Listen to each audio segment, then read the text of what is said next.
Así es. Bien, bien. Por favor, sí, definitivamente es algo que es necesario y es algo que en Guatemala no se ve, o si se ve de arriba hacia abajo, ¿cierto? Creo yo en la mayoría de gobiernos, y el hecho de que nosotros estemos motivándolo desde abajo hacia arriba, pues es una oportunidad que creo podemos usarlo de caso de uso en Guatemala y poder replicarlo, ¿sí? ¿Verdad? Aparte, David, Eh, te cuento una experiencia que nos ha pasado cuando nosotros hicimos ediciones del Foro GovTech en Argentina, en México, en Costa Rica, en Madrid, con el Ayuntamiento de Madrid. Y algo interesante es que uno no se da cuenta de la cantidad de pequeñas empresas, de pymes, que podrían brindarle soluciones a los gobiernos, y muy particularmente a los gobiernos locales, ¿no? Entonces el evento sirve para posicionar el tema en agendas también, ¿no? De que muchos municipios, por ejemplo, digan, bueno, aquí hay un montón de emprendedores, de desarrolladores o de personas que podrían ayudar a esta transformación digital del gobierno. Y me encanta porque es algo que aquí en Guatemala, como te digo, o como les digo, de alguna manera es nuevo. Recién hace un mes y algo, se creó una ley que invita o que empuja al gobierno a digitalizar los servicios y tiene plazo de 2 años para hacerlo. Entonces, de alguna manera hay una aceleración que, bueno, el COVID lo vino a plantar más, ¿verdad? O hacer más visible. Y bueno, es nuestro caso, ¿cierto? En Colab, de ser una startup y de pensar de que podemos apoyar municipalmente y ver de qué manera esto se puede replicar, ¿verdad? Así Totalmente. que muchas gracias. Comprometido con todo gusto. Bueno, y si les parece, son las 10:10 de la mañana. Para no pues, expandir más el tiempo, les doy la bienvenida. Muchas gracias. Gracias a las personas de la Municipalidad de Chimaltenango que están presentes ya. Gracias, OS City, que son una plataforma increíble. Ya, bueno, ya de alguna manera los hemos estado conociendo. Y este es el workshop planteado por OS City, que como bien lo decía Chuy, es el inicio de un proceso, ¿verdad? Y el proceso comienza con el análisis. Así que muchas gracias. De mi parte, pues no voy a intervenir prácticamente nada. Solamente les doy la bienvenida y bueno, no sé si el señor alcalde quiere dar las palabras de bienvenida para dar una apertura oficial, señor alcalde. Muchísimas gracias. Ante todo, pues agradecido con Dios en primera instancia, con todos los participantes, con el tema muy importante del poder generar esas herramientas tipo para poder tener un gobierno digital y sobre todo, pues el compromiso que tenemos con nuestra ciudadanía de buscarles un desarrollo integral y fortalecer el emprendimiento y sobre todo también tener esas actividades económicas fuertes. Hoy muy agradecido ahí sí con todos los presentes y muy comprometido con esa voluntad política de poder generar herramientas a corto, mediano y largo plazo. Pero como muy bien lo dice David, con Colab hemos hecho esa alianza genuina en la cual pues nos va a dar frutos muy comprometedores para el bienestar de toda nuestra gente. Realmente ahí sí que es un momento tan histórico para nuestro Chimaltenango, ahí sí que en vías muy rápidas de desarrollo. Ahí sí que emprendimiento, hay empresas ya instaladas y nosotros pues como gobierno debemos de tener plataformas amigables y sobre todo transparentes para poder generar el desarrollo integral de cada niño, joven, adulto y que hoy todo esto de la pandemia pues nos viene a generar este tipo de reuniones de poder ver de cerca a tan excelentes emprendedores, excelentes empresarios, excelentes profesionales y sobre todo pues que están trabajando a nivel del mundo en países desarrollados y nosotros pues no nos queremos quedar atrás y estamos haciendo nuestro mejor esfuerzo.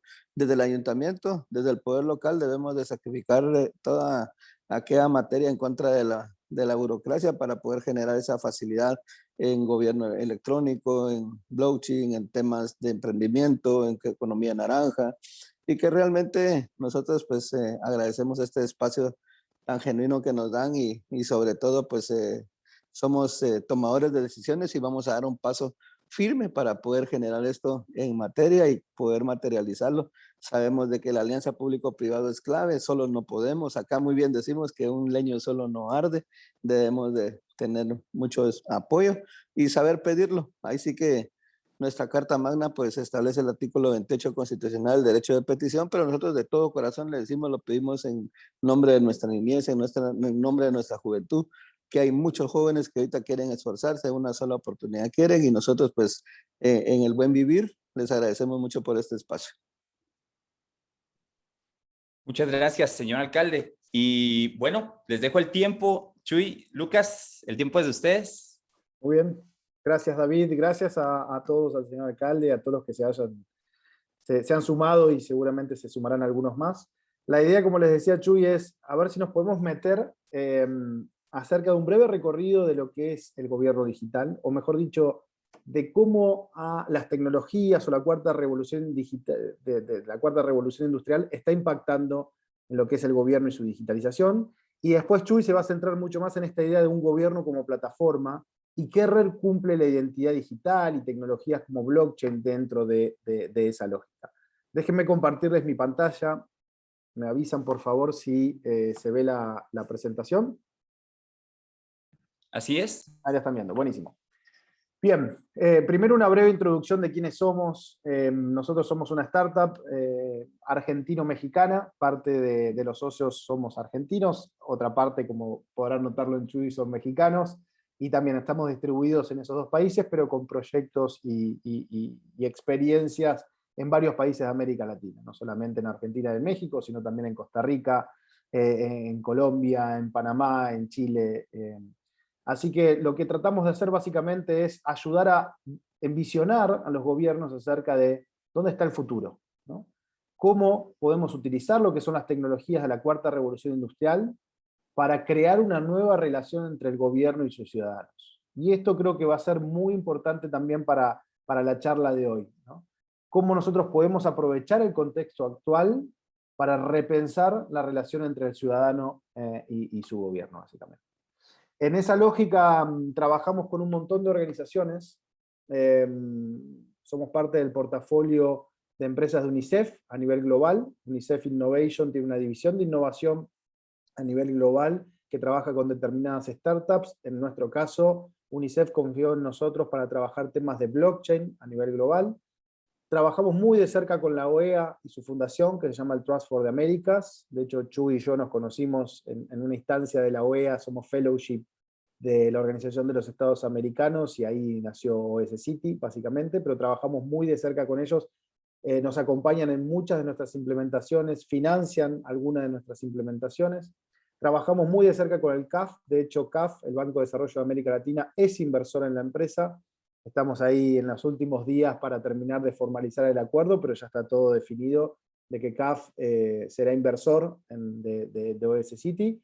Y después, bueno, trabajamos con otro tipo de organizaciones como el Foro Económico Mundial, como el BID, quien ha financiado un montón de experiencias, la Fundación Ethereum, que también somos parte de la fundación y de la cartera de empresas que forman parte de la Fundación Ethereum, y bueno, y otras organizaciones que nos ayudan a esto, a ver cómo podemos juntar el mundo de las tecnologías de la cuarta revolución industrial con lo que es la agenda del milenio, ¿no? Con los principales problemas que tiene hoy nuestra sociedad, pero principalmente nuestros gobiernos. Y creemos que uno de esos principales problemas tiene que ver con la identidad digital. Por eso en la segunda parte que van a ver con Chuy, la identidad digital para nosotros forma parte de los cimientos, ¿no? Para resolver esos problemas que nos trae la Agenda 2030 o la Agenda del Milenio. Dicho esto, un poco recién lo decía David, ¿no? Hace años que nosotros venimos impulsando el tema de la transformación digital en gobierno. Nunca hubo tanta expectativa o tanta necesidad como ahora con el COVID, ¿no? Así que el mayor experto en transformación digital no ha sido ninguno de nosotros, ni un académico, ni siquiera un político o un funcionario, sino que ha sido el COVID. El COVID ha puesto en la agenda pública de todos los gobiernos de América Latina la necesidad de transformar digitalmente la entrega de esos servicios, ¿no? Por razones obvias, porque hemos estado confinados en nuestros hogares, y entonces ¿cómo ahora hacemos si no tenemos trámites digitales, si no tenemos identidad digital? ¿Cómo podemos hacer para no frenar la economía también, ¿no? Imagínense lo que hubiese sido esta pandemia sin internet. Seguramente el shock de esta pandemia hubiese sido muchísimo peor, ¿no? Bueno, ahora imagínense qué pasaría si a futuro, Dios quiera que no, pero encontramos en una situación similar que debemos confinarnos, Imagínense si ahora todos contáramos con identidad digital para poder hacer trámites y servicios con el gobierno, ¿no?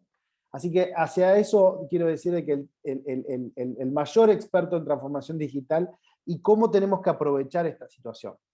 Porque básicamente acá no estamos hablando de digitalizar trámites o servicios, sino de lo que estamos hablando es cómo encontramos una nueva relación entre gobierno y ciudadanos.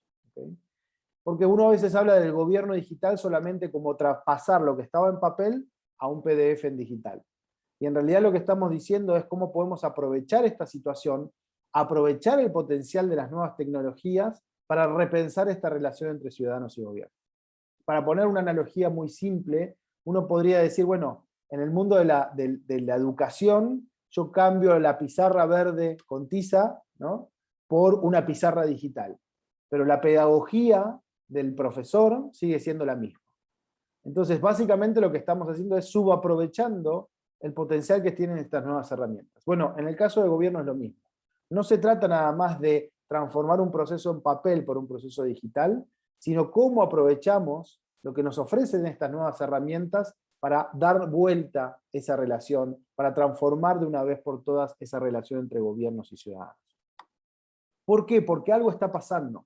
Si uno analiza los últimos 12 años, 10 años del mundo, y principalmente de nuestra América Latina, lo que estamos viendo es que fue la etapa más movilizada de la historia.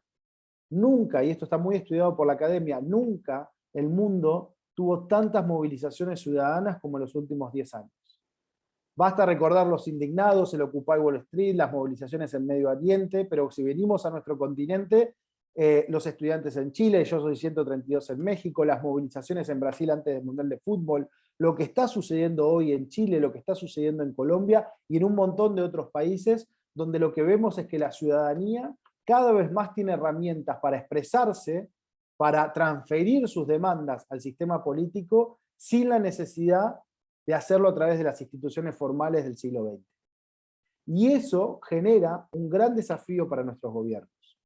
Porque nuestros gobiernos en América Latina, en todo el globo básicamente, pero los gobiernos democráticos, tenían un canal fundamental para transmitir esas demandas que eran los partidos políticos. Bueno, hoy estamos viendo que la ciudadanía se manifiesta directamente sobre la arena política sin pasar por esos filtros, por así decirlo. Y una de las cosas, y esto también está muy estudiado por la academia, hay una brecha muy grande en cómo el sector privado brinda servicios digitales y cómo el sector público lo está haciendo. Y eso no estoy diciendo que sea la causa de las movilizaciones, pero sí es un ingrediente muy importante para analizar el descontento que hay de la ciudadanía con nuestros gobiernos. Y esto afecta a la izquierda, a la derecha, al centro, arriba y abajo. Esto es un fenómeno global, no es un fenómeno de una situación particular, de una época en particular. Entonces, ¿por qué traemos esto a colación? Porque lo que tenemos que aprovechar es justamente para regenerar esa relación entre el Estado y la ciudadanía. Bueno, nosotros hoy venimos a traer algunas ideas de cómo regenerar esa relación. Entonces, uno de los principales desafíos, decíamos, es que el sector privado, yo compro algo por Amazon, por Mercado Libre, al día siguiente lo tengo en la puerta de mi casa. Entonces hay una brecha muy grande entre la percepción de cómo brinda servicios el Estado y cómo lo brinda el sector privado. Por eso, uno de los grandes desafíos que tenemos es cómo recomponer las estructuras burocráticas del siglo XX, cómo reformarlas para tener estructuras burocráticas mucho más acordes a esta realidad del siglo XXI. Esto es como una introducción para que vayamos pensando en que cuando hablamos de gobierno digital no estamos hablando solamente de cambiar el papel por un PDF. ¿Okay? Y a mí me encanta esta frase de que básicamente uno no cambia las cosas luchando contra un modelo existente. Uno construye un nuevo modelo que vuelve obsoleto el anterior. Es así como ha avanzado, digamos, las transformaciones o la transformación digital o las nuevas innovaciones a nivel mundial, es así como han avanzado. Es decir, no trato de mejorar un modelo que es obsoleto para una nueva realidad, sino que lo que trato de hacer es generar un nuevo modelo de realidad que vuelve obsoleto el anterior. Así que esa es la lógica, creo yo, fundamental de cuando hablamos de transformación digital en gobierno. Aprovechar lo que está sucediendo hoy con el COVID para repensar, por ejemplo, qué requerimientos le pedimos al ciudadano. Hay otra frase que siempre usamos con Chuy, que es, si uno básicamente va a digitalizar un proceso roto, Es decir, ponerle tecnología a un proceso que funciona mal, lo único que va a tener es un proceso digital roto. Entonces, no es simplemente poner tecnología, sino aprovechar esa tecnología para repensar una nueva entrega de servicios. Y en esa lógica me gustaría hacer una breve introducción muy rápida a cómo es la morfología, cómo se dan las revoluciones tecnológicas. Si uno agarra las principales revoluciones tecnológicas de los últimos 300 años, se va a dar cuenta de que toda revolución tecnológica necesitó o significó también una revolución de infraestructura, ¿no?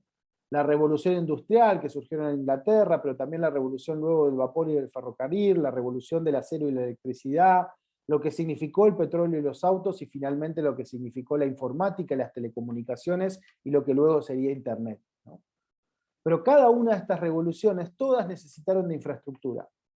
Por eso hubo que invertir grandes cantidades de capital, por ejemplo, para autopistas, para carreteras, para que la innovación tecnológica del motor de combustión interna y los autos pudiese desarrollarse. No podemos desarrollar una innovación tecnológica si no se invierte en infraestructura. Lo mismo el acero y la electricidad, ¿no? La inversión que se tuvo que hacer, que tuvieron que hacer los países para que la innovación tecnológica de la electricidad pudiera ser capilar hacia todos nosotros. Bueno, hubo que invertir en esa infraestructura. Ni hablar con el vapor y el ferrocarril, hubo que invertir en grandes cantidades de capital para crear una nueva infraestructura de los ferrocarriles. La informática y las telecomunicaciones, todavía al día de hoy seguimos invirtiendo todos los años grandes cantidades de capital para invertir justamente para desarrollar la infraestructura tecnológica de Internet, la fibra óptica, el 3G, el 4G, el 5G, etc. Todo eso necesita de grandes inversiones de capital. Ahora, el gobierno, básicamente, va construyendo o va brindando servicios anclado también a estas revoluciones tecnológicas. Por eso pasamos de gobiernos físicos, ¿no? Del gobierno del siglo XX, que necesitamos una oficina postal, que necesitamos una oficina en cada una de nuestras ciudades y una oficina física, a un gobierno que trata de acomodarse a los nuevos requerimientos de esta revolución tecnológica, como por ejemplo un gobierno basado en la infraestructura de Internet, en la infraestructura de la informática y de las telecomunicaciones. Ahora, lo que estamos viendo hoy es que también hay una nueva revolución tecnológica, que es la revolución del blockchain, que lo que promete es construir una nueva infraestructura, en este caso descentralizada.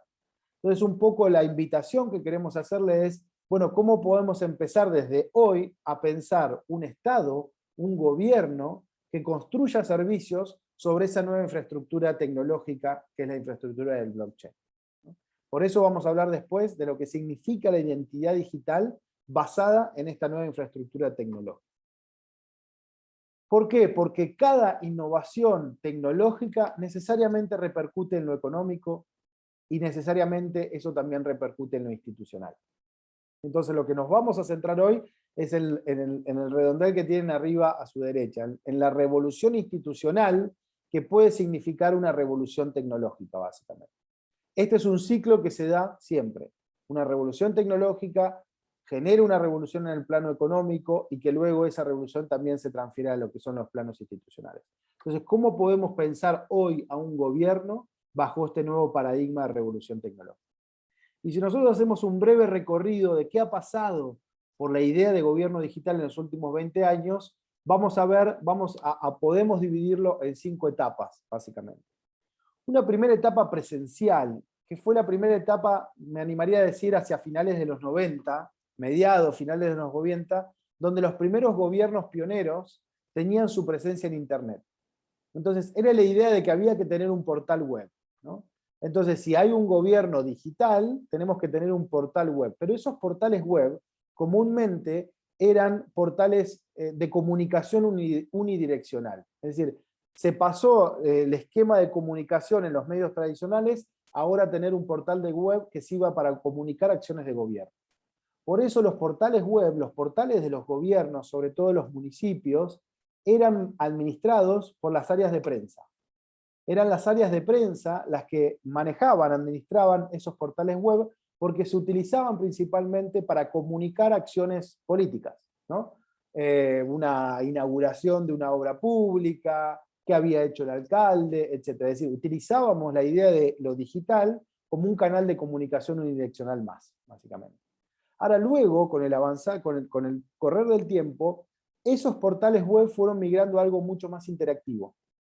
Es decir, ya no solamente utilizo Internet para comunicar acciones políticas, sino que además lo utilizo para brindarle información al ciudadano en tanto administrado. Si tiene que hacer un trámite, si tiene que pagar algún tipo de impuesto. Entonces, los portales web empezaron a migrar a algo mucho más orientado a trámites. Claro, todavía no estamos hablando de un portal web donde uno puede hacer todos sus trámites como ciudadano, pero por lo menos, o esto fue el boom de las guías de trámites. Por lo menos yo le pongo la información al ciudadano de lo que tiene que hacer antes de acercarse al municipio presencialmente. Entonces ya sé que antes de ir a la oficina de gobierno porque tengo que hacer un trámite, bueno, por lo menos ya desde mi casa ingresé a ese portal web y pude acceder a la información o los requisitos que necesito para acercarme a hacer ese trámite, ¿no? Luego sigue esto, ya estamos avanzando al día de hoy, vemos cada vez más gobiernos donde no solamente presentan la información para hacer un trámite, sino que ya puedo iniciar trámites de manera online, que es la etapa transaccional, donde yo ya puedo hacer algún tipo de trámite. Quizá no lo puedo hacer de principio a fin de manera digital, pero por lo menos sí puedo sacar un turno, puedo iniciar o pagar un impuesto de manera online. Es decir, vemos un gobierno fragmentado donde hay algunas áreas de que yo puedo iniciar algunos trámites online y otras áreas de que tengo que todavía seguir acercándome, ¿no? Me atrevería a decir que hoy en América Latina la gran cantidad, sobre todo de gobiernos locales, se encuentran entre estas dos etapas, en un modelo interactivo o un modelo transaccional, donde ya como ciudadano puedo avanzar y hacer algún tipo de trámites de manera digital. Los gobiernos más pioneros se centran ya en un gobierno integrado. ¿Qué quiere decir un gobierno integrado? Comúnmente cuando uno empieza a digitalizar trámites, luego se encuentra con un problema, y es un problema fundamental para escalar en esa digitalización de trámites, que es lo que llamamos el problema de la interoperabilidad. ¿Qué es eso de interoperabilidad? De que yo arranqué a digitalizar, por ejemplo, un permiso de obra, ¿no? Un permiso de obra privada en mi municipio, y bueno, lo digitalicé, quizás no en un 100%, pero comencé a digitalizar. Y después digo, bueno, ahora quiero digitalizar una apertura comercial, ¿no? En algunos países se llama patentes, en otros habilitación comercial y demás. Entonces me pongo a digitalizar como gobierno ese trámite. ¿Qué es lo que seguramente va a pasar? Que después los departamentos de habilitación comercial con lo de obra privada no dialogan entre sí. Es decir, no comparten información. Ese es el principal problema que tenemos hoy en las estrategias de digitalización, que no concebimos las estrategias de digitalización desde el punto de vista del ciudadano, sino que lo hacemos desde el punto de vista de la administración. Entonces, primero digitalizo obra pública, luego patentes o habilitación comercial, luego, no sé, licencias de conducir, pero después, cuando voy avanzando en la digitalización, me encuentro de que no puedo compartir esa base de datos, que tengo bases de datos múltiples, que al mismo ciudadano lo tengo de una forma en una base de datos y de otra forma en otra. Entonces, traemos los problemas que teníamos del mundo físico al mundo digital. Bueno, los gobiernos que han pasado la etapa transaccional comienzan esta etapa de decir, bueno, ¿cómo empiezo a integrar todo este mundo digital o todos estos trámites digitales? Y es ahí donde viene la idea de lo que significa una identidad digital.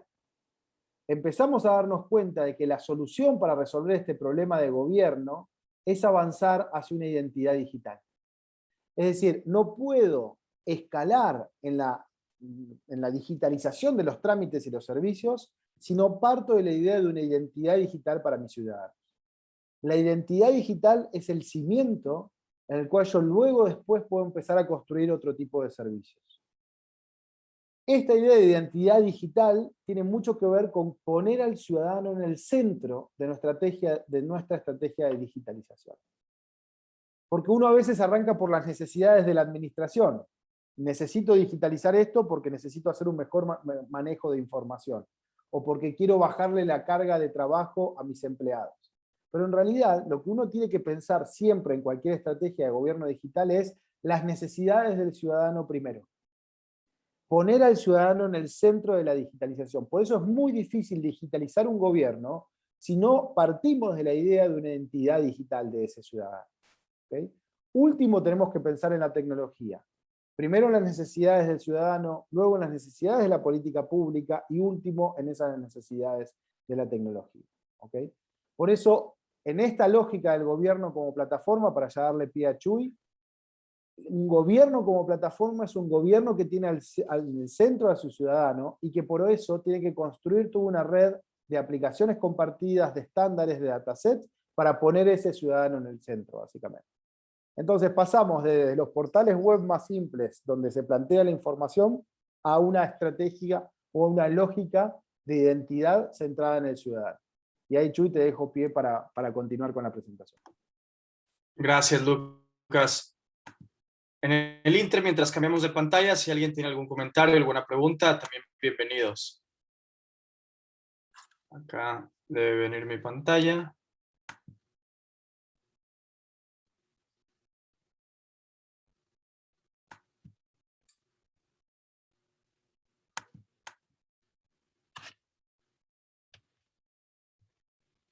Bien, ahí la pueden ver, ¿cierto? Ahí se va, ahí se va. Bueno, ¿algún comentario hasta ahora o continuamos? Continúa. Yo creo que sí. Continuamos. Bien, continuamos. Bueno, como ya les platicaba Lucas, esta línea hacia ese gobierno como plataforma, hacia la quinta etapa de un gobierno digital, a lo que se le conoce como ese futuro del gobierno, viene a ser, como dice esa línea ahí, el momento en donde se ayuda a la institución pública que tenga esa sensación de revolución, de transformación, para empatar con las expectativas sociales, principalmente en la espera de servicios más fáciles, más personalizados y más en tiempo real, ¿no? Entonces, hacia allá es hacia donde se está creando toda esta infraestructura. Lucas lo mencionaba, decía, bueno, viene la revolución del blockchain, está pasando en todo el mundo, a diferencia de las revoluciones anteriores que pasaban de maneras focalizadas, quizás de maneras nacionales en algún cierto país o región. Ahora blockchain viene con este efecto descentralizado a postrarse como una infraestructura a través de la cual vamos a empezar a construir. Y como vamos a hablar de blockchain, yo quisiera tener una línea base de lo que significa para nosotros. Para nosotros blockchain es, como dice ahí, es un libro mayor de transacciones secuenciales y cronológicas, es decir, tengo un registro en el tiempo de cosas, que además ese registro está compartido y escrito por un grupo distribuido de personas o de computadoras que no están controlados por una sola autoridad central.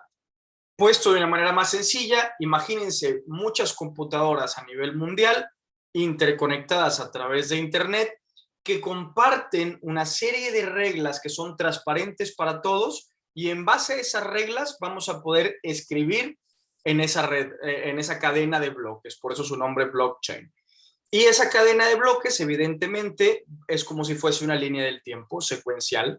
Entonces, por eso tiene tantas posibilidades para lo público, porque podemos ver qué pasó en el tiempo, cómo se fueron tomando decisiones, cómo se fue el presupuesto, cómo se firmaron acuerdos. Podemos empezar a tener una red de todos los involucrados en el sector público o a todos los que nos afecta el sector público, por ejemplo, ciudadanía, y empezar a entender o a mejorar los procesos. Hay tres cosas que blockchain, y que ahorita más adelante las voy a ir describiendo, provee principalmente al sector público. La primera es seguridad en la información. No es lo mismo guardar digital un PDF que tener un activo digital en blockchain. Es mucho más seguro, ¿sí? Por ende, es más transparente y confiable y mucho más eficiente. Entonces, eficiencia, confianza y seguridad son las tres cosas que blockchain viene a darle al sector público por su naturaleza, ¿no? En donde tenemos procesos burocráticos, tenemos procesos heredados de 200 años, quizás yéndose hacia lo digital, pero un poco replicando los problemas, como ya nos decía Lucas. Tenemos liderazgos que transicionan en periodos cortos, 2, 3, 4, 6 años, dependiendo de los niveles de gobierno y de los países en la región. Entonces, esa transicionalidad que hay en el liderazgo, esos procesos burocráticos, esa estructura jerárquica, toda esa naturaleza que caracteriza a nuestro gobierno, viene a ser un elemento bastante ad hoc a la medida de una infraestructura como blockchain. Tan ad hoc que hoy, según esta consultora global de mucha relevancia, Gartner, identifica las 10 tendencias más importantes en tecnología para gobierno Y la segunda, después de ciberseguridad, es la identidad digital ciudadana.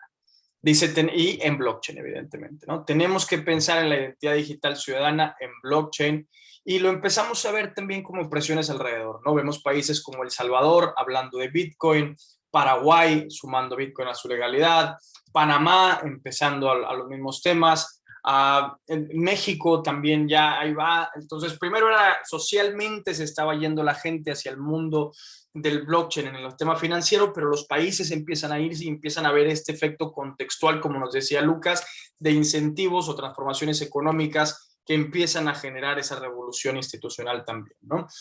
Y vemos también, según la revista NextGov de Innovación sobre Gobierno, que para el 2022, si algo va a estallar, es la inversión del sector público en blockchain. Desde el 2017 a la fecha, se ha multiplicado 11 veces. Hoy se invierte 11 veces más en blockchain que hace 5 años. Y el siguiente año se espera una explosión sin precedente, obviamente. Ahí estamos hablando de la combinación de dos cosas, de traer blockchain al mundo del GovTech, ¿no? Entonces, una infraestructura que sirve para muchas otras cosas, lo mencionaba ahorita finanzas y algunas otras posibilidades que tiene de implementación, de las cuales no voy a hablar, traídas al mundo de gobierno. ¿Y cómo puede ser esta compaginación entre estos dos mundos? La primera ya la mencioné, identidad digital. Podemos crear una llave única, una billetera digital para cada ciudadano, de tal manera que yo después pueda aprender y personalizarle cosas. Como cuando compramos algo en Mercado Libre, por ejemplo, ¿no? Que compro una casa de campaña y después me recomienda una bolsa para dormir y después unas botas para subir la montaña. Y entonces Mercado Libre va aprendiendo en base a lo que tiene mi cuenta. Bueno, acá, si yo puedo garantizarle privacidad y una identidad digital segura, como lo que puedo lograr con blockchain, yo puedo empezar a personalizarle servicios al ciudadano, ¿no? Esto agiliza muchísimo la recaudación del lado del gobierno, pero también la adquisición de legalidad desde el punto de vista del ciudadano, ¿no? Y eficiencia sobre todo, ahorros de tiempo.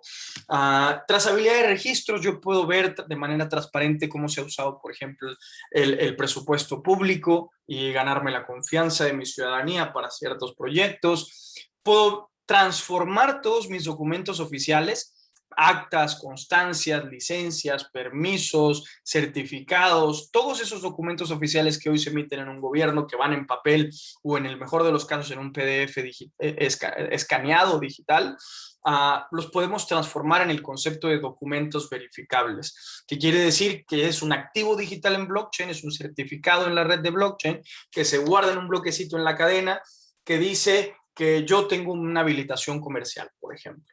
Y se le llama verificable porque cualquiera que pueda escanear el QR que lleva al activo digital puede confirmar, ahorita veremos, 4 cosas que demuestran la validez de este documento. Y finalmente, divulgación selectiva. En un mundo en el que cada vez nos preocupa más la privacidad de los datos, la seguridad de nuestra información privada, aún hoy mostramos nuestras credenciales físicas en donde a veces por alguien que me pide mi licencia de conductor para ver si soy un conductor válido, puede ver mi dirección de mi domicilio, puede ver mi tipo de sangre, puede ver mi fecha de nacimiento, puede ver un montón de cosas. En el mundo digital eso podemos bloquearlo y decir, ¿quieres saber si soy un conductor válido? Está bien, te enseño que soy un conductor válido, pero con divulgación selectiva yo puedo decir, no te voy a enseñar mi tipo de sangre ni mi domicilio porque no confío o porque aquí no quiero hacer de divulgación de más. Con estos principios, hoy trabajamos en el primer proyecto a nivel presidencial. Estamos trabajando con la presidencia de Argentina en la implementación de estos 4 puntos para diferentes gobiernos del país argentino. Hemos emitido más de 10,000 registros de documentos verificables. Ahora les muestro algunos ejemplos en más de 30 implementaciones diversas, impactando ya casi 1 millón de habitantes en la región. Dice quizás la mayor representante líder en el tema de blockchain, que acá estamos transformando la aplicación de la red de blockchain o utilizando la infraestructura de blockchain como nadie nunca antes lo había hecho. El director de innovación de UNICEF dice impactando a más de 650,000 hace algunos años, en julio del año pasado, con blockchain.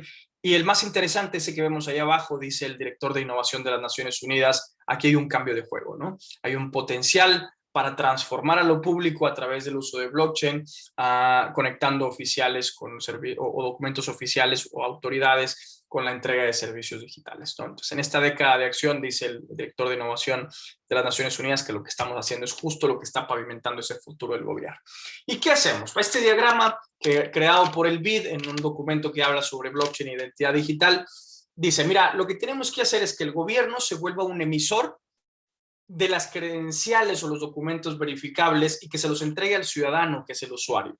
El ciudadano va a tener sus documentos digitales en blockchain, su llave privada para firmar como si fuese la firma electrónica, funciona relativamente igual, y su billetera digital en su celular para almacenarlas. Cuando alguien le pida un documento, ese que llamamos de proveedor de servicios o verificador, va a poder escanear esos QRs y verificar para poder que pase. Un ejemplo muy sencillo es, yo quiero tener un permiso para vender licor y tengo hoy un permiso de habilitación comercial y para sacar o tramitar el de habilitación de licores, tengo que mostrar el comercial. Bueno, digitalmente comparto mi QR y ya puedo interactuar desde la comodidad de mi billetera digital.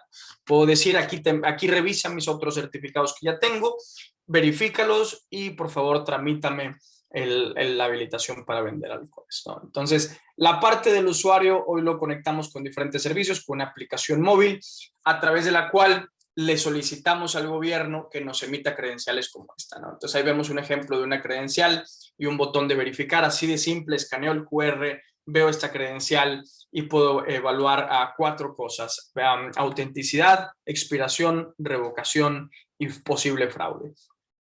Un ciudadano básicamente en su celular tiene la aplicación, se da de alta, obtiene su identidad digital y empieza a tener la lista de sus QRs y sus diferentes trámites.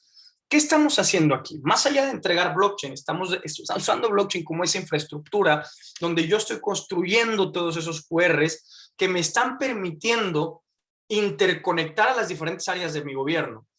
Y no solo eso, como la identidad está en una red descentralizada, es decir, no la emitimos nosotros mismos como institución pública, sino el ciudadano la obtuvo de una red de blockchain, entonces ese ciudadano puede usar esa misma identidad para obtener sus QRs o sus documentos oficiales con otros niveles de gobierno. Si el ciudadano posee todos sus documentos seguros, confiables y de manera eficiente en esta billetera digital como QRs, yo automáticamente estoy a través de ese ciudadano interconectando todas mis áreas de gobierno. Estoy volviendo a mi gobierno una plataforma centrada en el ciudadano, o mejor dicho, una plataforma de servicios digitales centrada en el ciudadano. El ciudadano se vuelve ese conector. Hoy lo hacemos así, el ciudadano es ese conector. El problema es que lo mandamos de un edificio a otro, y lo traemos paseando por todos lados, ¿no?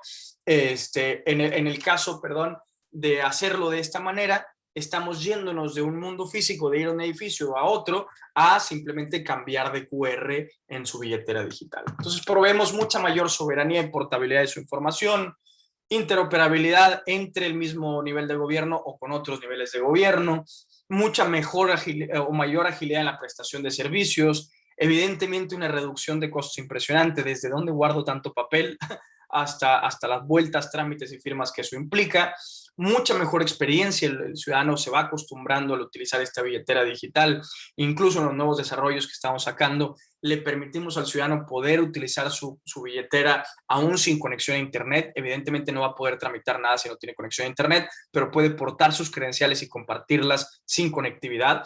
Entonces es como si trajera siempre mi carpeta con todos mis papeles cargando, pero lo traigo en mi celular.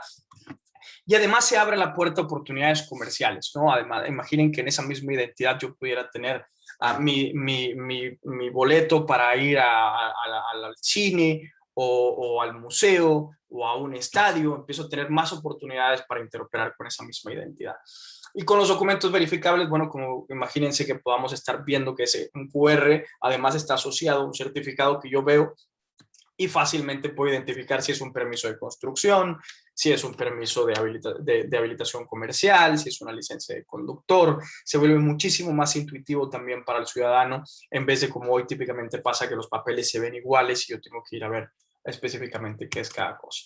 Les digo, hoy esto lo vamos trabajando con la presidencia de Argentina, interconectando los diferentes servicios que ellos tienen a través de su plataforma Autenticar, y luego llegando a las diferentes, también a nivel provincial y a nivel ciudad. Estamos haciendo el ejercicio en los 3 niveles para ver cómo se reaccionan las diferentes ciudades, cómo empiezan a evolucionar sus trámites, cuál es el trámite más apremiante. Empezamos a explorar todo eso.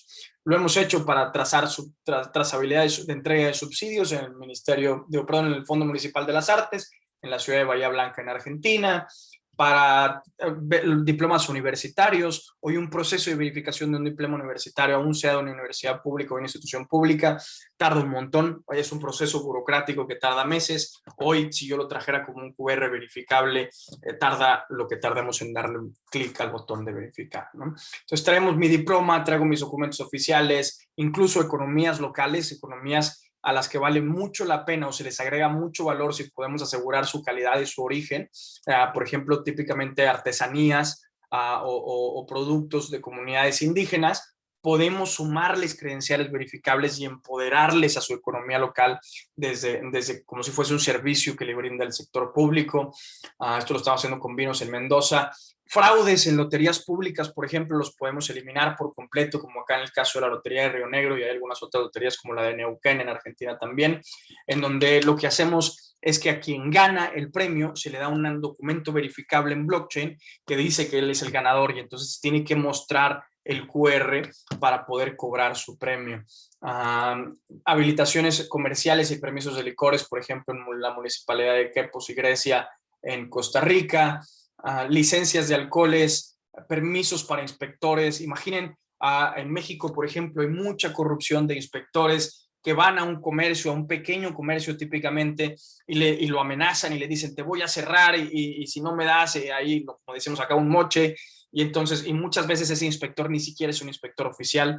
Entonces lo que hicimos fue ponerles un QR en el uniforme a los inspectores para que el ciudadano, cuando el inspector llega y ahora el inspector tiene que escanear el QR del permiso de venta que tiene ese comercio, entonces el inspector tiene más control y más poder digitalmente hablando para ver si ese comercio tiene permisos vigentes, pero también el dueño del comercio puede escanear el QR del uniforme del inspector y decir, bien, tú sí eres un inspector, ¿no? Te puedo confiar en tu registro en blockchain que te dio el mismo gobierno que dice que eres un inspector que debería estar trabajando en esta región geográfica y en este horario, ¿no? Si no verifica el permiso comercial o el inspector, alguien detrás del gobierno que administra la plataforma está recibiendo esa señal y esa notificación de que algo no está bien, ¿no? Permisos de obra también se hizo con el gobierno de San Nicolás acá en México. Y en resumen, eso es lo que vemos que está pasando. Identidad digital que pone el ciudadano en el centro y a través de la cual puedo tener una interoperabilidad global. Documentos verificables que siguen estándares internacionales para que cualquiera que conozca esos estándares pueda reutilizar esas credenciales para tramitar o darle algún servicio a su ciudadano, y billeteras digitales o wallets, como se conoce el concepto en inglés, para darle portabilidad a todas las credenciales y trámites de los ciudadanos. En resumen, es ir de lo que hoy conocemos como un mapa y un edificio que tengo que ir de un lado a otro, a todo como servicios integrados dentro de mi celular, a gobiernos como plataformas que interoperan entre todas estas posibilidades que blockchain les puede dar, ¿no? Arriba a la izquierda vemos las certificaciones, registros de propiedad, que no mencioné ahorita, pero también estamos trabajando, firma electrónica, recetas médicas libres de fraude. Arriba a la derecha, fondos, trazabilidad de subsidios, como lo que decía ahorita, logísticas, compras públicas abiertas aquí a través de credenciales en blockchain. Ahí hay mucha transparencia, mucha confianza que se puede recuperar. Y por qué no el día de mañana pensar en contratos inteligentes que agilicen a las contrataciones públicas o en un intercambio de valores, por ejemplo, una moneda local de Chimaltenango o de Guatemala que permitiera incentivar el comportamiento de los ciudadanos hacia la dirección que nos parezca el mayor bienestar social, ¿no? Lucas lo mencionó, el resumen, la receta del futuro del gobierno está ahí, en meterse en las tecnologías que se están considerando las industrias de los 100 billones. Ahora hemos hablado mucho de blockchain por la manera en la que empata la naturaleza del gobierno, pero siempre con fines de impactar a la Agenda 2030 de los Objetivos del Milenio, particularmente el 16, que es crear instituciones públicas muchísimo más en línea con el día de hoy, muchísimo más sólidas, muchísimo más fuertes. Hasta ahí. Me encantaría volver a esta presentación, una discusión, una ida y vuelta. Quizás compartir aquí una breve pregunta rápida que detone, pero primero escucharlos, escuchar las dudas, escucharlos y escuchar las diferentes dudas, comentarios, cómo se siente que está hoy su ciudad en base a esto que estamos mencionando, y después hacer un ejercicio.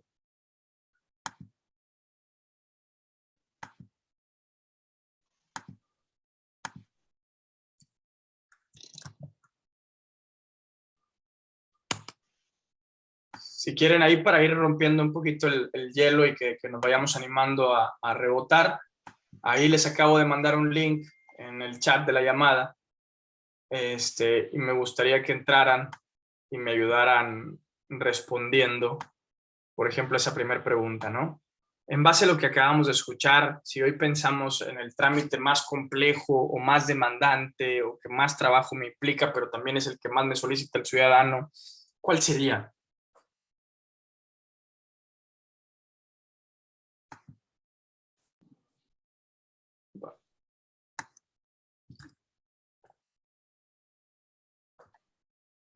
La habilitación de un comercio, ahí nos escriben.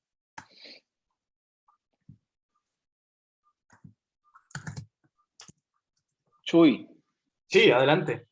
para complementar lo que estás hablando, aquí en Guatemala, pues ya hay una empresa, no sé si hay más, pero por lo menos conozco de una que ya implementó en blockchain por lo menos cuestiones de arte y ya suben pinturas o esculturas a la blockchain para tener el registro y darle trazabilidad cuando venden las obras de arte, ¿verdad? En resumen, estamos hablando o estamos ante un registro de la propiedad digital. Exacto. Que para ahí va encaminado más adelante todo. Sin embargo, tendría que hacerse una reestructuración general de toda la ley nacional, ¿verdad? Porque van conectados ciertas cuestiones legales con un registro de la propiedad, ¿verdad? Entonces, pero te quería comentar que ya estamos dando los primeros pasitos, por lo menos que sea una blockchain privada o pública, pero ya se está dando, ¿verdad? Sí.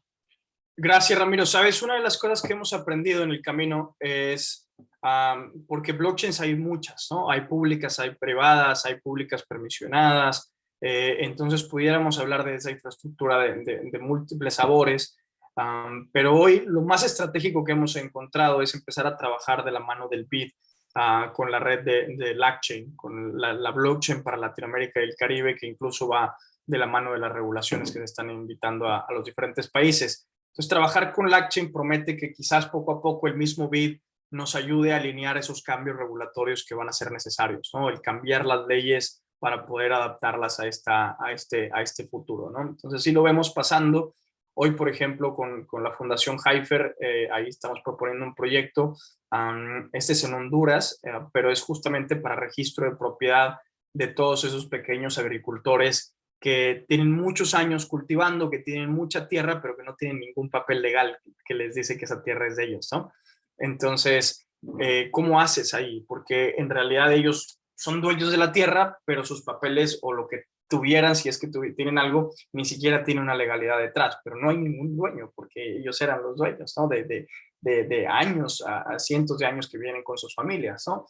Entonces, ahí es, bueno, vamos a darles un registro, pero vamos a hacer el registro de una en blockchain, ¿no? Entonces, y ahí hemos pensado en conceptos como NFTs y algunas otras cosas, elementalmente utilizando la infraestructura para darles un registro de tierra y poder de esa misma manera meterlos legalmente al ciclo económico del país, ¿no? Entonces, ahí hay cosas que incluso le dan una formalidad al país que lo pueden poner en una mejor posición económica. En el caso de Guatemala no sé cómo sea, pero en el caso de Honduras, por ejemplo, estos agricultores informales representan el 30% del PIB. O sea, es un montón.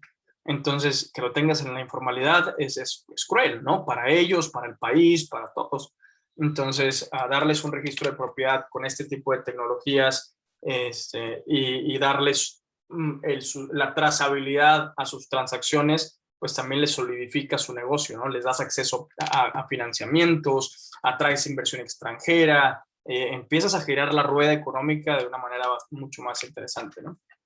Acá me gusta lo que voy viendo, permisos de construcción. Dale. Perdón, con respecto a lo legal, que siempre es importante, les cuento brevemente la experiencia de lo que está sucediendo aquí en Argentina. Básicamente el cambio legal viene cuando hay adopción. Es muy difícil pensar en que se va a dar primero un cambio legal sin que la gente lo use, ¿no? O sea, primero está el uso y la ciudadanía empieza a ver un valor en eso y luego viene atrás la reglamentación comúnmente, ¿no? Y acá en Argentina está sucediendo algo bastante interesante, que se están empezando a dar conversaciones. Acá ya hay varios municipios que empiezan a utilizar este sistema y provincias. Y el Estado Nacional dijo, bueno, pero nosotros tenemos una ley de firma digital, por ejemplo. Esa ley de firma digital, si uno la analiza técnicamente, uno podría decir de que lo que es la certificación en blockchain está integrado a esa ley de firma digital, porque la ley de firma digital habla de una infraestructura de clave pública, clave privada. Y todo lo que se trabaja en blockchain tiene esa misma estructura. El tema de identidad en blockchain tiene esa misma estructura.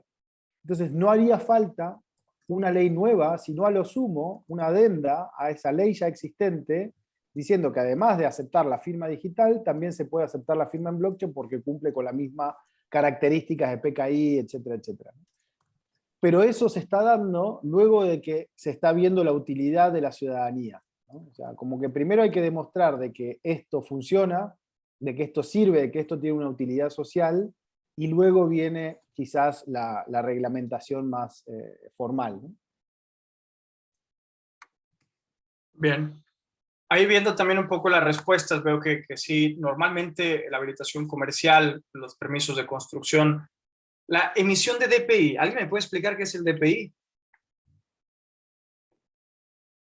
Es el documento oficial de Guatemala, Ya, ajá. como el DNI de Argentina, ¿no? Exactamente. Bien, bien, bien, bien. Bueno, me gusta, veo también ahí lo de los títulos universitarios, patentes comerciales. Todas esas se vuelven también un caso interesante para iniciar un proceso de digitalización, porque una vez que simplificas ese, empiezas a entender los beneficios y empiezas como ahora sí que a comerte el pastel a rebanadas, ¿no? Empiezas a ir convenciendo a otras áreas del mismo gobierno a que adopten ese tipo de tecnologías. Sí. Pero, Adelante. sí, o no sé quién había... Ok, un breve comentario, Chuy, con respecto a eso. Sí, podrás volver un segundito al anterior, no sé si se puede. Ahí estoy. Si se fijan bien, todo lo que están poniendo ahí forma parte fundamental de la identidad de una persona. O sea, ¿qué es lo que dice que... O sea, uno a veces relaciona que la identidad nada más es el DPI, ¿no? Y en realidad la identidad de una persona, en términos administrativos, son todas las credenciales que yo voy obteniendo a lo largo de mi vida. Por ejemplo, para el Estado, ¿qué es lo que dice que yo soy el padre de 2 niños? ¿No? Bueno, básicamente que yo tengo una credencial que dice eso. Es decir, que hay en alguna base de datos del Estado se anotó de que yo soy papá de Dante y de Felicita.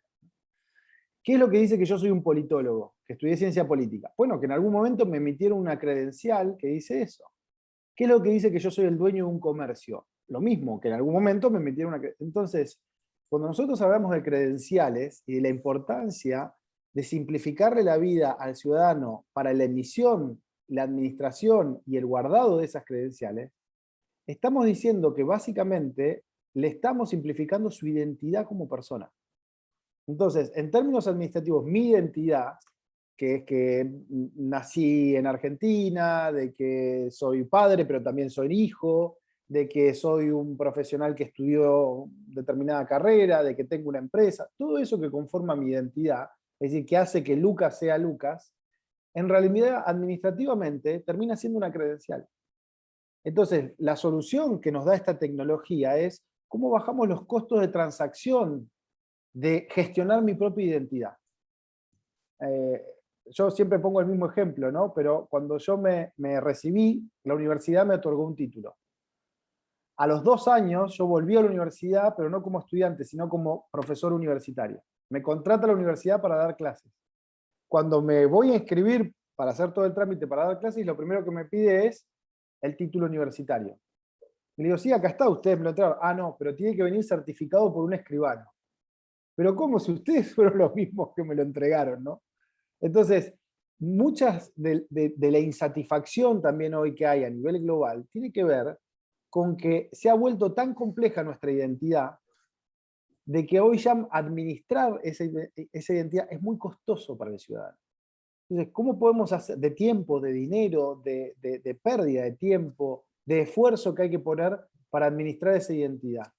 Entonces, lo que se está encontrando es que esta tecnología puede ser muy buena para eso, para simplificarle la vida al ciudadano en el manejo de su propia identidad, básicamente. Bueno, registros médicos, dice Ángel, totalmente. Todo eso forma parte de nuestra identidad. Cómo yo puedo revelar parte de mi identidad sin relevar todo aquello que no quiero, ¿no? Hoy cuando yo voy al médico, sabe absolutamente hasta información que no tendría que saber, ¿no? Es devolverle la autonomía al ciudadano en el manejo de su propia información, básicamente. Perdón, Chuy, dale. Acá solo avanzaba a ver cuál es el principal obstáculo. Y sí, creo que una de las razones por las cuales, ya lo decía David, este workshop, este pequeño taller, tiene su razón de ser, es justamente para las primeras dos, ¿no? Para poder alinear un poco las prioridades. Por ejemplo, de la pregunta anterior, podríamos pensar que una prioridad común es la habilitación comercial y además capacidades de recursos humanos, justamente poder llevar esto a un siguiente nivel y decir, bueno, aquí ya más o menos tenemos una película de la evolución de las etapas del gobierno digital, de cómo identidad digital, como blockchain, como gobierno, como plataforma, pero cómo vamos metiendo todo eso más en el recurso humano local de la administración pública, ¿no? Y cómo podemos empezar a hacer esos casos de uso y cómo podemos crearlo. Justamente esa es la razón de este workshop, tratar de vencer estas dos que salen como las primeras, los temas que son los principales obstáculos que se ven acá. También mientras vemos acá cómo se está moviendo, ahí si no lo han respondido, venga, ayúdenos, ahí veo 4 personas, en la anterior había 11, si no me equivoco, a ver, acá acá había 11 respuestas, y acá tenemos 4, entonces si se animan ahí a ayudarnos a entenderlos mejor, eso también funciona, para justamente ver cómo es que se alinean las piezas, cómo es que se alinean las prioridades, dónde es donde están los retos, y saber priorizar. Bueno, por ejemplo, imaginemos que el recurso económico hubiera sido la principal de las trabas, pues bueno, quizás meter a estas conversaciones algún multilateral podría ser una estrategia interesante. Si es capacidades y recursos humanos, bueno, tratar de poner los contenidos, los productos de conocimiento que tenemos a la mano para que funcionen para ustedes. La tecnología viene por nuestro lado y las prioridades, bueno, son más en línea con sus problemas. Aprovecho para mencionar muy rápido, Lucas, Dale. Michael de Paz decía, un caso de uso viable y de interés para muchos sería la emisión de una constancia única laboral que englobe todo el récord laboral del trabajador. ¿Sabes? Eso es muy parecido también a lo que dice Ángel Sarat, el tener una historia de mi vida laboral, así como poder tener una historia, también un registro único de mi escolarización o mis registros médicos o mis propiedades o mis premios. Se vuelve como un automático de nuestro currículo vitae, ¿no? En todos los sentidos, que eso es lo que dice Lucas de cómo nuestra identidad no es más que ese encadenamiento de credenciales que hemos tenido y para lo cual blockchain se vuelve pues justamente esos registros secuenciales que conforman quién soy, ¿no? Lucas, ¿sí vas a comentar? Que me parece muy interesante y aprovechar quizás, ¿no? Que hay un alcalde aquí porque, bueno, el interés político. Yo voté ahí en la encuesta también que muchas veces el principal obstáculo es el interés político. Cuando se involucra la máxima autoridad de un gobierno en estos temas, para mí ya todo lo demás es secundario. O sea, si hay problemas de recursos económicos, se resuelven, los problemas de tecnología se resuelven, los problemas de capacidad. Y rescato muy valioso que esté un alcalde aquí, porque lo que ha pasado en otros países es que los primeros en innovar en este tipo de cosas son los municipios. Quizás los estados nacionales son muy grandes, muy complejos, con una complejidad burocrática, administrativa y legal muy grande, pero son aquellos los municipios los que empiezan a innovar con este tipo de soluciones, y luego eso sí va escalando hacia otros niveles de gobierno, ¿no? Pero celebro que hoy estemos hablándolo en el contexto de un municipio y que esté un alcalde, porque me parece que puede ser como un buen primer paso para traer a Guatemala, digamos, una experiencia bien concreta del uso de esta tecnología para resolverle la vida al ciudadano en lo que refiere a trámites y servicios con el Estado, ¿no? Ahí nos decía Omdel, es increíble porque Chimaltenango es uno de los municipios con más profesionales a nivel nacional, eso también es muy bueno, pero luego también puedes dar esa señal, ¿no? O sea, si ya tengo los más profesionales y además somos de los primeros utilizando estas tecnologías, puede verse o puede impulsarse de manera conjunta con el talento local, ¿no? Como por el ejemplo de David, que es quien nos ha logrado conectar hacia acá con ustedes. Michael preguntaba que en una red descentralizada a nivel gobierno, ¿quiénes son los que crean los nodos? Los nodos son estos validadores de una infraestructura de blockchain y los que los mantienen. ¿Qué mecanismo garantizarían la continuidad? Y si un ciudadano puede levantarse su propio nodo. Michael, una de las principales cosas que ha pasado por nuestra cabeza es si cada país o cada gobierno debería de representar su propia blockchain y su propio token. Eso ha pasado en algunas ocasiones por nuestra cabeza. Sin embargo, no sabemos si el gran ideal es ese, en donde cada ciudadano sea un nodo, y si terminemos centralizando, donde nada más algunos, por ejemplo, en el caso de la blockchain federal argentina, en donde algunos, como las universidades, por ejemplo, son los que tienen derecho a tener un nodo, o los partners que ellos van deliberando que tienen la oportunidad de volverse un nodo, ¿no? Entonces a nosotros nos permitieron volvernos un nodo de la BFA, nodo validador, y de la red de Lachen, la que mencionaba ahora del BIT también. Y por ahí es por donde hemos empezado como a pensarlo. O sea, más allá de que la red sea a nivel gobierno, más bien es una red temática que sea para trabajar con gobiernos. Y hoy lo más cercano a eso es Lachen. Aunque tiene otros usos y otras cosas en mente, el BIT la está pensando justamente para impulsar la transformación de lo público, para ayudar al sector público a meterse en el mundo de blockchain. Por eso nosotros nos hermanamos con ellos. Además de que luego, en la escalabilidad de las mismas redes, por ejemplo, hoy en la que más se construye infraestructura, que es Ethereum, una transacción me puede costar entre 3 y 7 dólares. Si yo tengo una ciudad o un país con millones de habitantes, pues cada papel que yo le dé a mis habitantes va a representar 3 o 4 o 7 dólares, ¿no? Puede ser inalcanzable para muchos, porque, oye, solo un papel, por ejemplo, ahorita en la ciudad de Mar del Plata, en Argentina, donde estamos trabajando, que son 1.200.000 habitantes, cada uno de los documentos oficiales, pasarlos acá, por uno me va a costar, si son 7 dólares, pues 7 millones de dólares. Si son 10 papeles, 70 millones de dólares. Es absurdo el presupuesto. Entonces, ¿qué hicimos? También seleccionar una red pública de blockchain que la transacción fuera costo cero o muy bajo. En el caso del Lachen es costo cero. Entonces nos permite tener todos los documentos de todos los ciudadanos de Mar del Plata sin un costo adicional por el consumo de la red, ¿no? Entonces eso es lo que hemos deliberado que ha sido lo más interesante, más de poner una red a nivel gobierno que tenga un costo, que sea difícil de mantener, que te exige equipos técnicos para capacitar a nodos y capacitar el mantenimiento de esos nodos, o el mecanismo de consenso que es el más adecuado. Quizás el multilateral es el que está en la mejor posición para crear esa infraestructura sin sesgo, vamos a decirlo así, ¿no? Una cosita con respecto a eso, Michael. Hay diferentes niveles de nodos también. Entonces, claramente los nodos más importantes son los validadores, los selladores. Si es una red pública, los mineros. Si es una red permisionada, los selladores. Pero el ciudadano, cada vez que levanta una wallet, está haciendo otro tipo de nodo, que no es el sellador, pero sí es un nodo transaccional muchas veces. Entonces, el ciudadano básicamente es un nodo de esa blockchain comúnmente, por el simple hecho de levantar o de tener su propia wallet. Claro que no es un nodo sellador o minero o validador, pero sí forma parte de esa blockchain de alguna manera, ¿no? Y ahí Rafa preguntaba si hemos trabajado algún proyecto sobre Lightning Network. No, estamos esperando también la migración de Ethereum. Nosotros, a ver, por las razones que decía Chuy, en Bitcoin, trabajar siempre ha sido muy costoso. Temas de identidad o de credenciales verificables sobre Bitcoin era muy costoso, entonces creo que algunas veces, las primeras veces emitíamos sobre la red de Bitcoin, pero luego ya migramos hacia otras redes por tema de costos. No hemos vuelto a incursionar en temas de Lightning.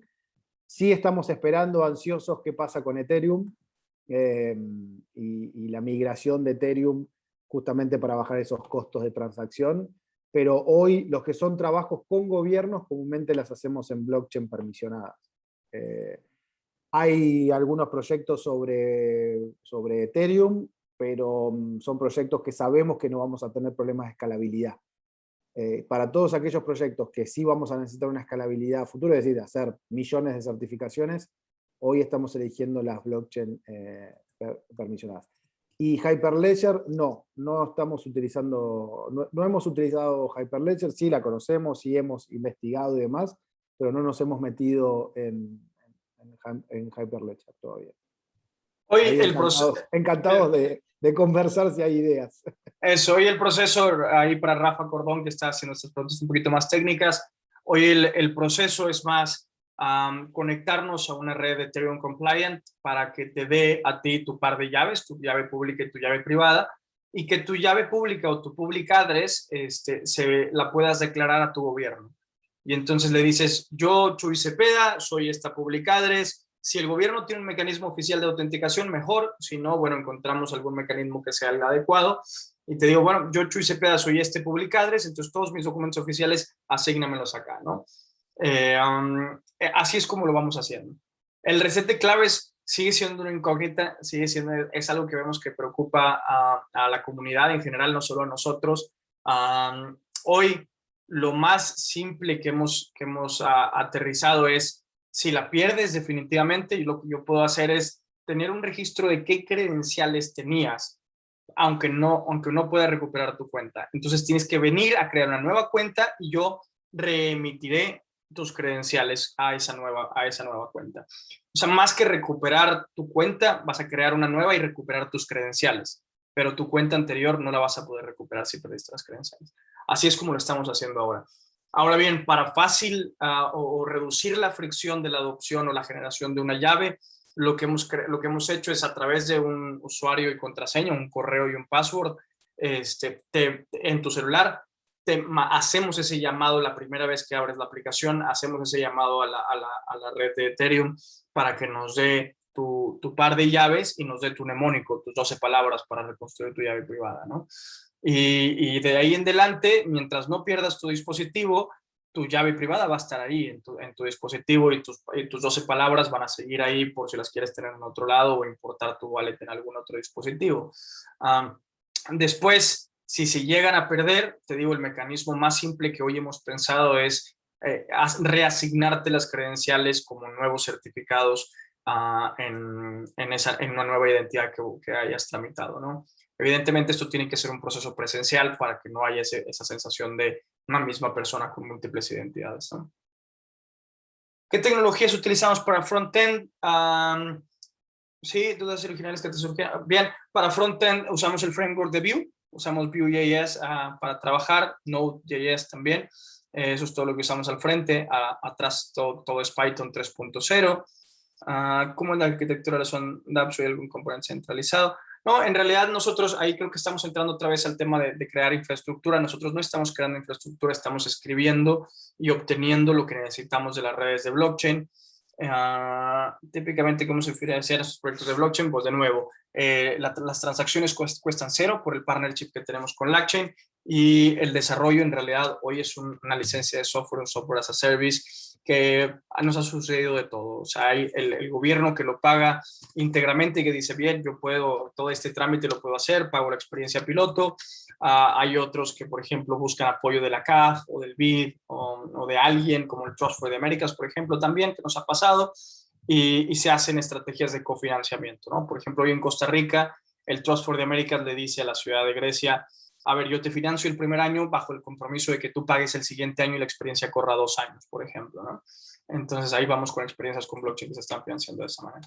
Más o menos ahí creo que estamos con las preguntas que ponía Rafa. No sé si alguien más tiene algún comentario. Si no, según la hora, todavía estamos a buen tiempo, David. No sé si quieras manejar.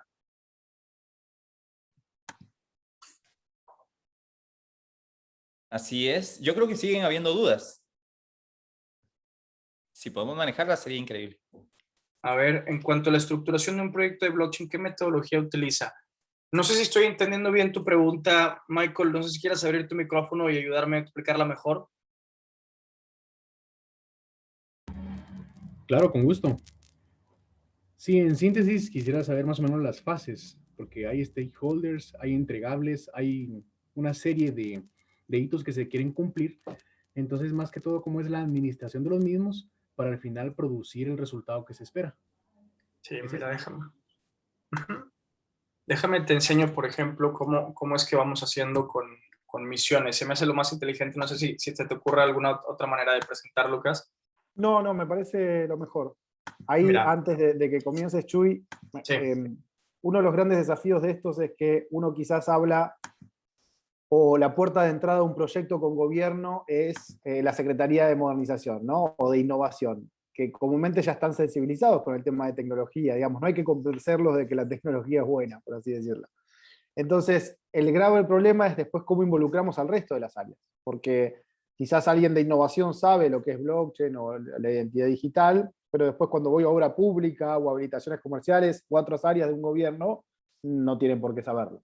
Entonces, lo que tratamos de hacer es todo un trabajo de entrenamiento y workshop para las áreas transversales de ese gobierno, de ese municipio.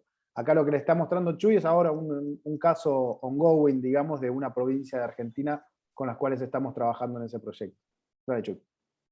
gracias, Lucas. Sí, aquí Michael, y bueno, para todos, por ejemplo, cuando nosotros comenzamos a trabajar, idealmente aquí tendríamos nosotros alguna foto alusiva a Chimaltenango y Chimaltenango ID, y luego tienen estas tres secciones: el onboarding, que es como dice Lucas, el alinear la visión y el preparar las capacidades internas del municipio, los recursos que vamos a estar utilizando y algunos otros documentos.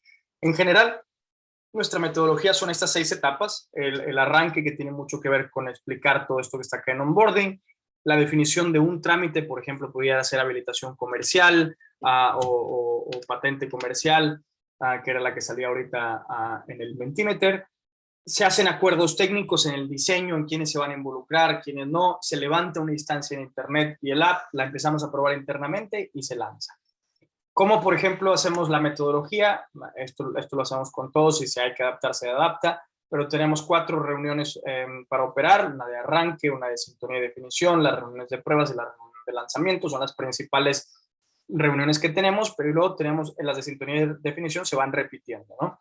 Vías de comunicación, tenemos las 4 típicas que hacemos: correo electrónico, que es la vía más indicada para dejar trazabilidad; la vía de acción rápida, que es para nosotros el WhatsApp; una vía de urgencias, que es llámame por teléfono y dime que se está quemando la casa, porque si no, capaz no veo el WhatsApp; y videollamada, que es donde nos sintonizamos entre todos los equipos. Después tenemos una lista de tareas que está en un gran de trabajo, el directorio del equipo y una carpeta de Google Drive donde tenemos todo. En el directorio del equipo vas a ver, por ejemplo, las personas que se van involucrando, y acá mientras me abro el Gantt, las personas que están involucradas del equipo de OS City principalmente, para que tú sepas siempre a quién dirigirte si tienes alguna duda comunicacional o técnica o comercial, y aquí ves a la gente del equipo, ¿no? Y en el caso del Gantt, por ejemplo, acá ves las etapas. Entonces, por ejemplo, me hablo yo la de arranque. Aquí está eso, el ejemplo real, como decía Lucas. Estamos por lanzar ahora, en un mes, lanza la ciudad de Misiones, la provincia de Misiones, perdón.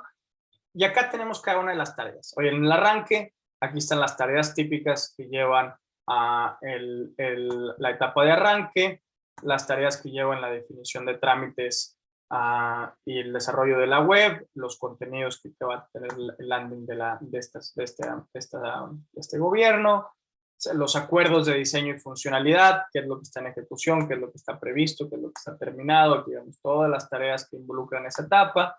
Y así sucesivamente, ¿no? Hasta que tenemos la comunicación post-lanzamiento. Entonces, básicamente con ese gran de trabajo nos vamos guiando, vamos adaptando, vamos teniendo reportes semanales todos los martes por la mañana. Antes de esta reunión tuvimos nuestra reunión de catch-up, ya hasta el 6 de julio.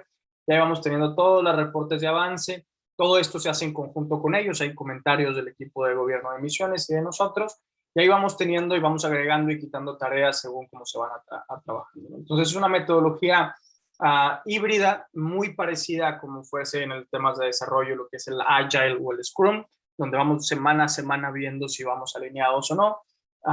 Y además, bueno, con lo que nosotros mismos fuimos aprendiendo de las cosas que deberíamos hacer, ¿no? Incluso, por ejemplo, acá en workshops y entrenamientos, este workshop que estamos haciendo con ustedes es este que le dimos en su momento al gobierno de la provincia de Misiones. Entonces, así es como trabajamos para simplificar el proceso de qué es lo que se está haciendo y también para dejar documentación de cómo se creó el primer trámite y la facilidad de cuándo se van creando los segundos y terceros trámites, ¿no? En promedio, comúnmente calculamos 3 meses desde, digamos, el inicio del proyecto hasta el lanzamiento. Eso incluye, como el caso que les mostraba recién Chuy, una wallet. Hay 2 opciones, o utilizar una wallet de las que están en el mercado, o desarrollar una wallet específica para ese gobierno. En el caso de Misiones que veían recién, ellos quisieron desarrollar una wallet específica. Entonces el gobierno tiene su propia wallet, que es la que usan los ciudadanos para recibir las credenciales, ¿no? Eso hace que el proyecto sea un poquito más largo, pero en promedio más o menos son 3 meses. Ahí nos comenta María, dice, sería muy interesante coordinar una capacitación para ver cómo las empresas, el sector privado y emprendimientos de tecnología pueden colaborar con el gobierno de Guatemala, ya que estamos conectados de varios sectores, Totalmente. gobierno, privado. Mira, ahí María, y aquí también lo lanzamos como una posibilidad, nosotros al final de cuentas, digo, evidentemente somos una empresa y buscamos servir y que nuestros servicios se estén utilizando en diferentes lugares, pero parte de llegar al servir la tecnología ha sido justamente la generación de estas capacidades y el entrelazar al ecosistema local. Lo que mencionas ahí, María, por ejemplo, hoy llevamos esto que le llamamos el Bootcamp Costa Rica 2021, en donde lo que hacemos es un proyecto de 12 semanas, en este caso lo estamos trabajando junto con el Trust for the Americas, en donde estamos viendo aquí, cómo sensibilizar a funcionarios en la temática GovTech, cómo generar esos vínculos públicos-privados, como menciona María, asegurar la calidad entre oferta y demanda, ayudarles a definir bien los problemas, ayudarles a crear tecnologías. Y a ver, ¿dónde tengo? Aquí creo que está. Ahí. Aquí está toda la agenda de lo que hacemos, ¿no? Porque aquí ves todos los contenidos. Entonces son 16 encuentros, son 8 semanas. ¿Sí? ¿Alguien habló? No, María. María, hola María. Fabuloso. Mira, no tienes que mandar ese link, ya te escribí, y ver si con quién podemos coordinar eso, porque yo estoy en sector privado y ahí conectados ahorita están varios de los líderes, digamos, de tecnologías y de gobierno abierto también, así que aprovecho para hacer el anuncio. Deberíamos hacer un bootcamp de esto. Aquí estamos muy interesados en que estos startups, yo estoy en el tech también, que es como el Silicon Valley nuestro, y ahí está conectado Rafa Cordón y varios de los que ya tienen la tecnología. Así que solo mándame decir con quién tenemos que coordinar y qué hay que hacer para ver si logramos el financiamiento, porque incluso ahí está conectado gente del Sistema Nacional de Ciencia y Tecnología, que podría ser interesante, señor Sabán, que busquemos traer esta gente o que hagamos, no sé si virtualmente, la capacitación. ¿Verdad, Chuy? Que nos ayudaría mucho a coordinarnos y a hacer como un salto cuántico y ahorrar tiempo, ¿verdad? ¿Sabes qué es lo mejor que nosotros hemos probado de estos bootcamps, María? Que luego no se trata de la intervención de esta empresa mexicano-argentina que viene, sino más bien fortaleces el ecosistema local, ¿no? Entonces, así como David con la gente de Colab nos trae para acá para ayudarles a conocer estos temas, para servirles quizás estas tecnologías, pues luego hay un montón de cosas que se tienen que seguir desarrollando, ¿no? Y por eso nuestra tecnología también es de código abierto, para poder ir acoplando nuevas soluciones que idealmente se generen de forma local, porque nadie conoce los problemas de Chimaltenango mejor que ustedes, ¿no? Entonces, el bootcamp lo que hace, como se ven aquí en los diferentes encuentros, va teniendo sesiones que son solamente con el sector público y sesiones que son sector público, sector privado. Entonces vas ayudando a alinear en conceptos, en conocimiento, en la definición de problema. Entonces imagínate cuando una parte del sector público empieza a trabajar en cómo definir su problema, pero también hay una parte del sector privado que lo está entendiendo y le está ayudando a definirlo. La generación de una solución, como decía Lucas, de repente sale y dice, pero yo vengo haciendo esto desde hace mucho tiempo. Y dice, bueno, ¿y por qué no habías pensado en servirlo a lo público? Porque no sabía que lo necesitaba o no lo había pensado. Entonces estos bootcamps se vuelven muy reveladores en ese sentido, en generar ese ecosistema, en impulsar tanto las startups locales que trabajan en tecnología, como volver al gobierno un poquito más abierto en la sensación de ver, bueno, ayudémonos a definir los diferentes problemas que pudieran ser resueltos con bases tecnológicas, ¿no? Y ya después de esto se empiezan a ejecutar. En el caso particular que estás viendo en pantalla, acá se involucró el Trust for the Americas, entonces ellos financian el bootcamp, pero además de financiar el bootcamp, ellos pusieron unos fondos para que al final del bootcamp las mejores soluciones emparejadas con las mejores definiciones de problema pudieran financiarse al menos a nivel piloto. Entonces, es decir, la entrega de tecnología pudiera financiarse a nivel piloto. Entonces, eso pudiera ser algo bien interesante a discutir, a ver cómo se alinean las piezas, quiénes están posibles, si el financiamiento puede salir a través del mismo Chimaltenango o si hay que buscarlo con algún tipo de partner, pero sin duda evolucionar de este workshop a un bootcamp, a después servir tecnología, puede ser un camino en serie o paralelo, podemos ir explorando ambas. Perdón, solo para finalizar, fabuloso, me encanta. Y no sé si David lo quiere hacer, pero lo que te quiero decir es que ahí conectados ahorita está la CENACIC, que tiene fondos, y el mismo GAE, y estamos nosotros como sector privado. Así que coordinémonos, David, le digo a David porque es el líder del tema, pues, hagamos el bootcamp. Ya escribí, pero ya no David, hacemos... Saliste con bootcamps, hay que trabajar en la implementación de blockchain, hay que hacer el Foro GovTech Guatemala, pobre David. Yo encantado. María, hagámoslo. Me comunico contigo y con todo gusto. Coordinamos con Chuy y con Lucas. Me encanta, mil gracias. Una cosita con respecto a eso. Nosotros lo que tratamos de hacer en la región, a través de los foros y todo lo demás, animar al sector privado a que piense en que el sector público puede ser un mercado, ¿no? A veces decir, bueno, trabajar con gobiernos son dolores de cabeza y demás, ¿no?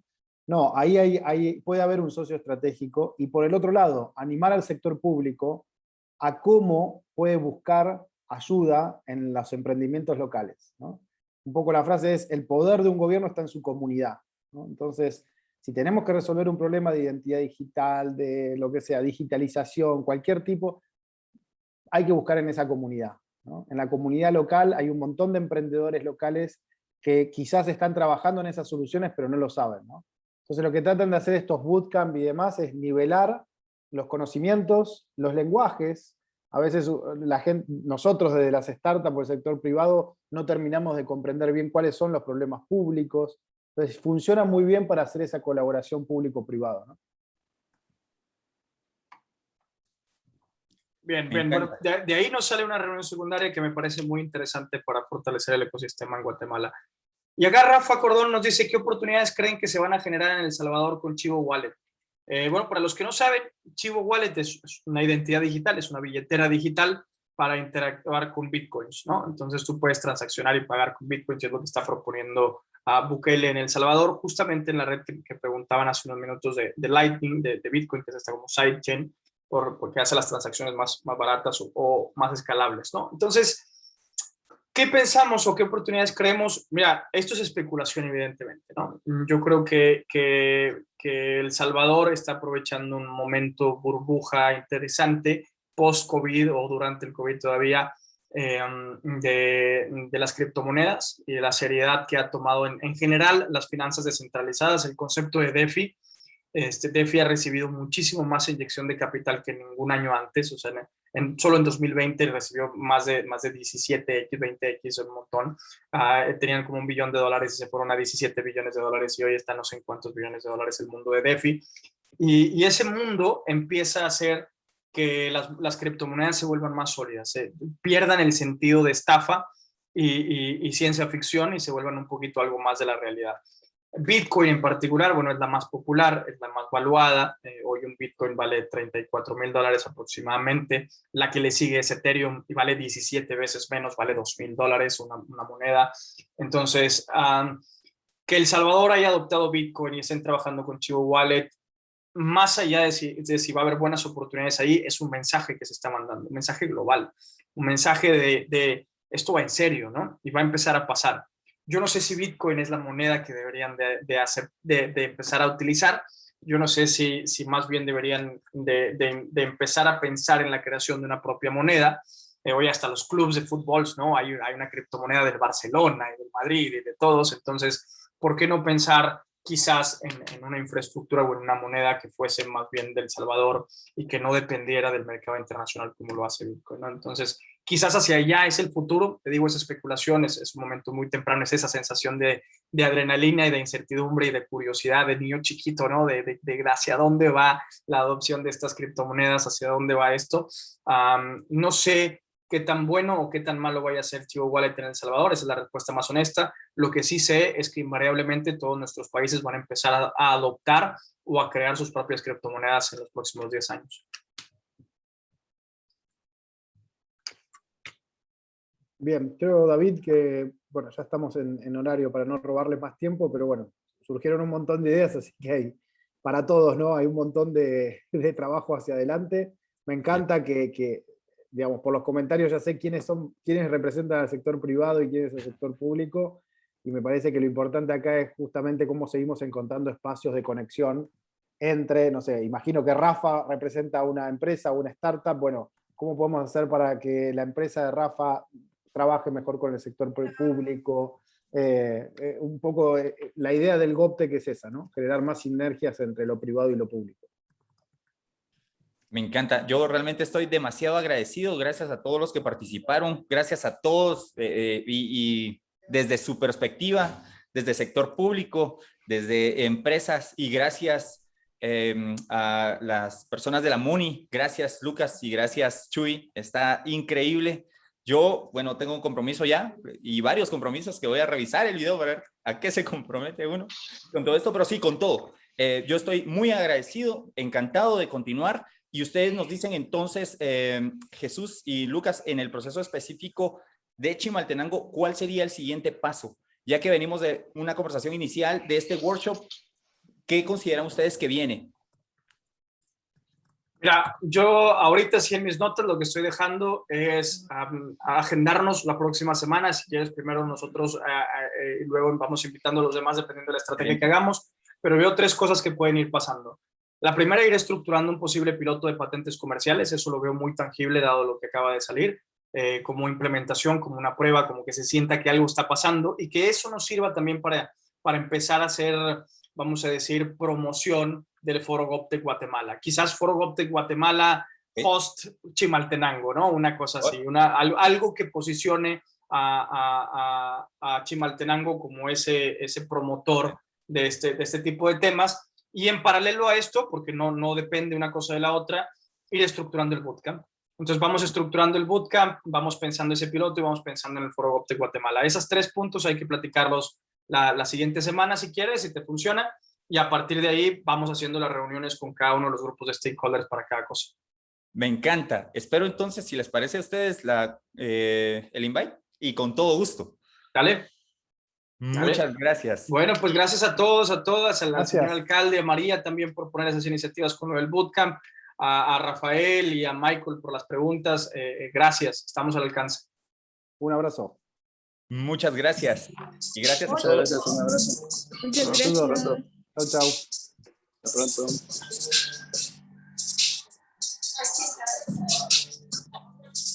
pronto.